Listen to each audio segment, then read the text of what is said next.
যাবতীয় প্রশংসা বিশ্বজাহানের প্রতিপালক আল্লাহ তাআলার জন্য। সালাত ও সালাম তার প্রিয় নবী হাবিব মুহাম্মদ সাল্লাল্লাহু আলাইহি সাল্লামের উপর।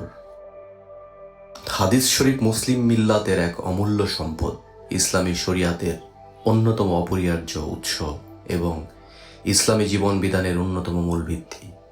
কোরআন মজিদ যেখানে ইসলামী জীবন ব্যবস্থার মূলনীতি পেশ করে, হাদিস সেখানে এই মূলনীতির বিস্তারিত বিশ্লেষণ ও তা বাস্তবায়নের কার্যকর পন্থা বলে দেয়।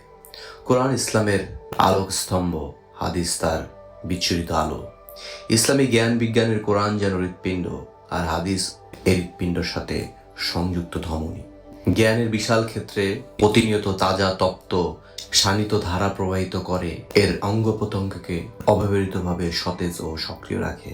হাদিস একদিকে যেমন কোরআনুল আজিমের নির্মূল ব্যাখ্যা করে, অনুরূপভাবে তা পেশ করে কোরআনের ধারক ও বাহক নবী করিম সাল্লাল্লাহু আলাইহি সাল্লামের পবিত্র জীবনচরিত, কর্মনীতি ও আদর্শ এবং তার কথা ও কাজ, হিদায়াত ও উপদেশের বিস্তারিত বিবরণ।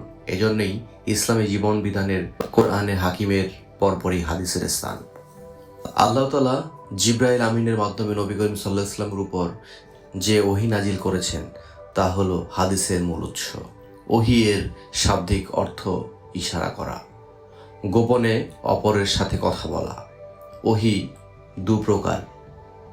প্রথম প্রকার ওহী, যার নাম কিতাবুল বা আল কোরআন, এর ভাব ভাষা উভয় মহান আল্লাহর।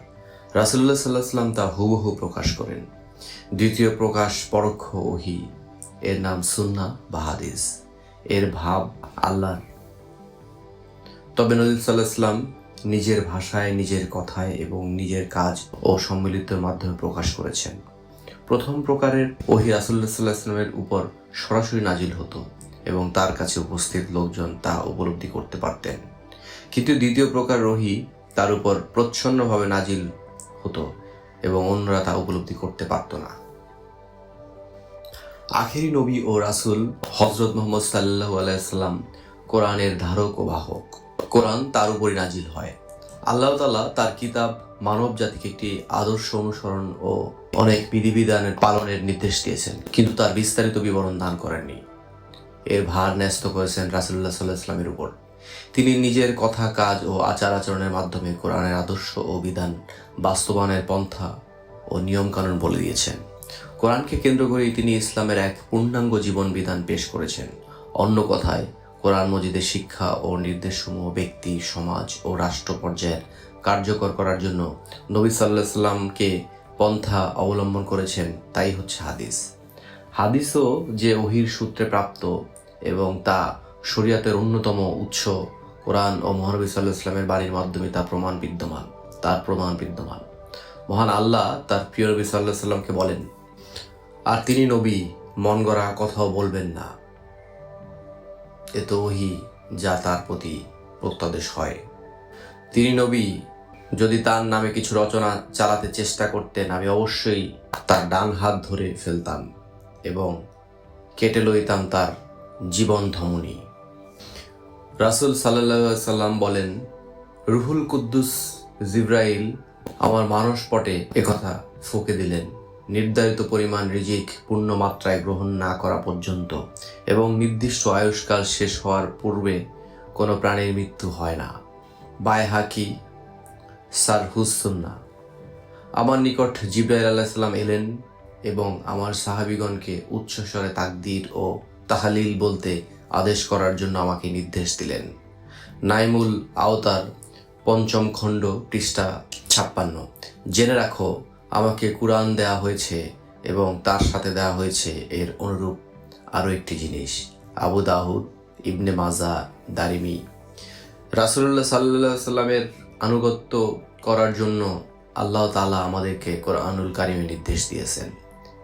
রাসূল তোমাদের যা দেন তা তোমরা গ্রহণ করো এবং যা তোমাদের নিষেধ করেন তা থেকে বিরত থাকো। হাদিস অধ্যয়নের উদ্দেশ্য সম্পর্কে আল্লামা বদরুদ্দীন আইনি রাহমাতুল্লাহ লিখেছেন, দুনিয়া ও আখিরাতের পরম কল্যাণ লাভই হচ্ছে হাদিস অধ্যয়নের উদ্দেশ্য ও লক্ষ্য।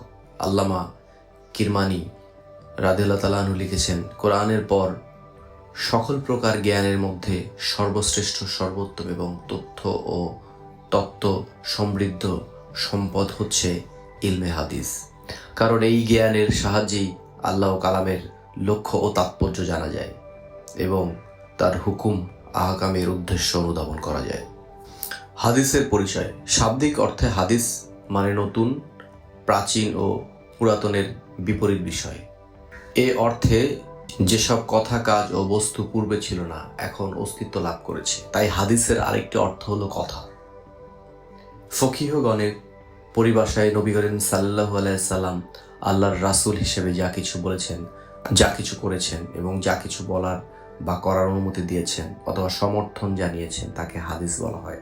কিন্তু মুহাদ্দিসগণ এর সঙ্গে রাসূলুল্লাহ সাল্লাল্লাহু আলাইহি সাল্লামের সম্পর্কিত বর্ণনা ও তার গুণাবলী সম্পর্কিত বিবরণকেও হাদিসে অন্তর্ভুক্ত করেন। হিসেবে হাদিসকে প্রাথমিকভাবে 3টি শ্রেণীতে ভাগ করা যায়: কাউলি হাদিস, ফেলি হাদিস ও তাকরি হাদিস। প্রথমত, কোনো বিষয়ে রাসূলুল্লাহ সাল্লাল্লাহু আলাইহি সাল্লাম যা বলেছেন, অর্থাৎ যে হাদিসে তার কোনো কথা বিবৃত হয়েছে, তাকে কাউলি বাণী সম্পর্কিত হাদিস বলা হয়। দ্বিতীয়ত, মহানবী সাল্লাল্লাহু আলাইহি সাল্লামের কাজকর্ম, চরিত্র ও আচার আচরণের ভেতর দিয়ে ইসলামের যাবতীয় বিধিবিধান ও রীতিনীতি পরিস্ফুট হয়েছে। অতএব যে হাদিসে তার কোনো কাজের বিবরণ উল্লেখিত হয়েছে তাকে ফেলি, কর্ম সম্পর্কিত হাদিস বলা হয়। তৃতীয়ত, সাহাবীগণের যেসব কথা বা কাজ নবী করিম সাল্লাল্লাহু আলাইহি সাল্লাম অনুমোদন ও সমর্থ প্রাপ্ত হয়েছে, সে ধরনের কোনো কাজ, কথা বা কাজের বিবরণ হতেও শরীয়তের দৃষ্টিভঙ্গি জানা যায়। অতএব যে হাদিসে এ ধরনের কোনো ঘটনার বা কাজের উল্লেখ পাওয়া যায় তাকে তাকদির সমর্থনমূলক হাদিস বলে। হাদিসের অপর নাম সুন্নাহ। সুন্নাত শব্দের অর্থ চলার পথ, কর্মের নীতি ও পদ্ধতি। যে পন্থা ও রীতি নবী করিম সাল্লাল্লাহু আলাইহি সাল্লাম অবলম্বন করতেন তাকে সুন্নাহ বলা হয়। অর্থাৎ কথায় রাসূলুল্লাহ সাল্লাল্লাহু আলাইহি সাল্লাম প্রচারিত উচ্চতম আদর্শই সুন্নাহ। কোরআন মজিদের সর্বোত্তম, সুন্দরতম আদর্শ বলতে এই সুন্নাহকে বোঝানো হয়েছে। ফিকহা পরিভাষায় সুন্নাত বলতে ফরজ ও ওয়াজিব ব্যতীত ইবাদত রূপে যা করা হয় তা বোঝায়, যেমন সুন্নাত সালাত। হাদিসকে আরবি ভাষায় খবরও বলা হয়। তবে খবর শব্দটি হাদিস ও ইতিহাসের উভয়টি কি বোঝায়? আসার। আসার শব্দটি কখনো কখনো রাসূলুল্লাহ সাল্লাল্লাহু আলাইহি সাল্লামের হাদিস নির্দেশ করে, কিন্তু অনেকেই হাদিস ও আসারের মধ্যে কিছু পার্থক্য করে থাকেন। তাদের মতে সাহাবীগণ থেকে শরিয়াত সম্পর্কে যা কিছু উদ্ধৃত হয়েছে তাকে আসার বলে। তবে এ ব্যাপারে সবাই একমত যে শরিয়াত সম্পর্কিত সাহাবীগণের নিজস্বভাবে কোনো বিধান দেওয়ার প্রশ্নই ওঠে না। কাজেই এ ব্যাপারে তাদের উদ্ধৃতিসমূহ মূলত রাসূলুল্লাহ সাল্লাল্লাহু আলাইহি সাল্লামের উদ্ধৃতি, কিন্তু কোনো কারণে রাসূলুল্লাহ সাল্লাল্লাহু আলাইহি সাল্লামের নাম উল্লেখ করেনি। উসুলে হাদিসের পরিভাষায় এসব আসারকে বলা হয় মওকুফ হাদিস।